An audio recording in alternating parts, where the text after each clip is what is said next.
এলাকা বিখ্যাত কুতুব চাচার জিলাপি। এনাকে চেনেন না আশপাশের ভিতরে এমন মানুষ খুব কমই আছে। আর আশপাশের ভিতরে গান হোক বা সভা বা কোনো অনুষ্ঠান, সেখানে এনাকে দেখাই যাবে। আর ইনার জিলাপি নেওয়ার জন্য আশপাশে ভিড় লেগে যায়। যারা যারা ইনাকে চেনেন আর যারা যারা ইনার হাতে জিলাপি খাইছেন তারা তো জানেনই। আর ইনার হাতে জিলাপি নেওয়ার জন্য জায়গায় রীতিমতো ভিড় লেগে যায়। অনেকেই আবার তার কাছে অর্ডার দিয়ে জিলাপি বানিয়ে নেয়, যে চিকন জিলাপি খাবে বা মোটা জিলাপি খাবে। আমরাও মাঝে মাঝে বানিয়ে নিই, কারণ চিকন জিলাপিটা খেতে আসলে অসাধারণ। আর তিনি কথা মতোই বানিয়ে দেন। আর যারা যারা এনাকে চেনেন অবশ্যই কমেন্টে জানাবেন। চলেন এবার তার সাথে কিছুক্ষণ আমরা কথা বলি, শুনি তার কথা। আসসালামু আলাইকুম চাচা। ওয়ালাইকুম আসসালাম। কেমন আছেন? আলহামদুলিল্লাহ। আপনার এই ব্যবসার বয়স কতদিন? বাবারই বয় একবার 40 বছর হয়ে গেল। ব্যবসার বয়স? আপনার জিলাপি তো বিখ্যাত এলাকায়।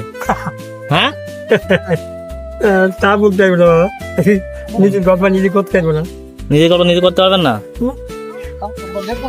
লোকে কয়, আমি তাই শুনি।